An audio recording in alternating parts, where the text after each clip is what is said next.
I definitely want before 2026 comes around that I have created a video specifically for people who are overthinking, who are sort of stuck in the same patterns of doing the same thing over and over and over, but you've got ideas or you've got things you want to share or talk about.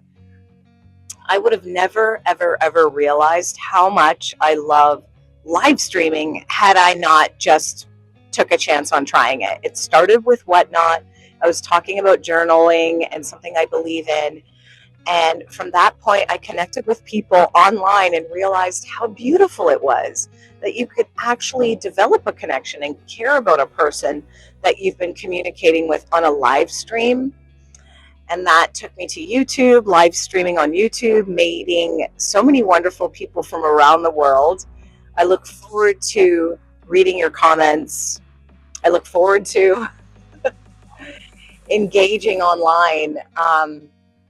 It's become something very, very beautiful. And again, had I continued to be the person that overthinks things, needs the perfect equipment, has to have full makeup on, or the right lighting, and just overthinking it as I do in the past have a tendency to do, I would have never met the wonderful people on the YouTube community. So 2026 is definitely a year of stepping out of your comfort zone, taking action, trying new things, experimenting. Don't take yourself too seriously. And I need to learn that lesson at times as well, and other times I'm good at it. But that was the purpose of this video. It really is to remind you.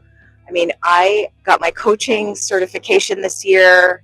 I started creating video content for LinkedIn with the capabilities of my superiors and other leaders, like very prominent people in the industry. They have access to see those videos and clips, and it was something I would have never done if you asked me less than a year ago. I remember specifically having a lunch conversation with someone I met at a seminar and saying specifically that I am not going to, have talking head videos on LinkedIn. Like there's too many people that have access to that, and it's very intimidating.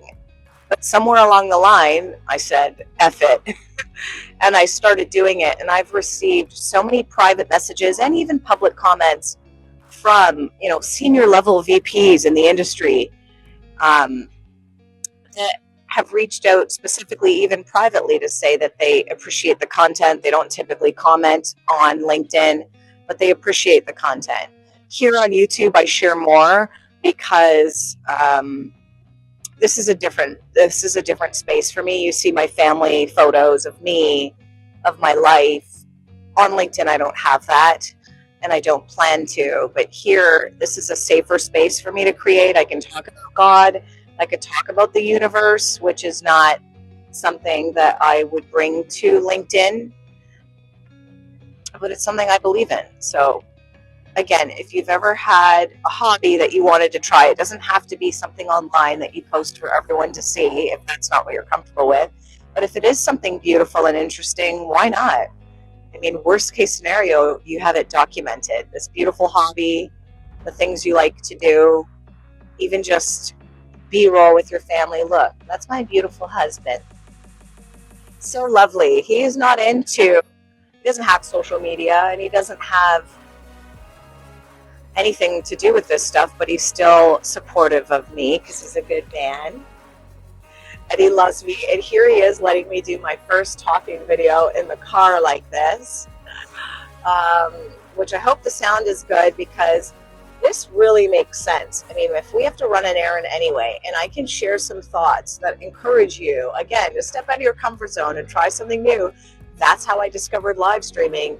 That's how I discovered that I love it so much it will be part of like the top 10 memories of my life, literally, which is really cool to say that I discovered that at 45 years old, which means you're never too old to try anything new. You're never too old to step out of your comfort zone. Don't take things too seriously. Nobody cares about you anyway. Everyone's too focused on themselves. So just go for it. And the people you love will support you. And if they don't at the time, you don't need them to. As long as your husband, your son, your your spouse, your bosses, your parents, as long as they can see your content and it's nothing terrible that can get you reprimanded at work, then go for it. Any parting words, my beautiful husband? I could edit it out if we choose not to put it in.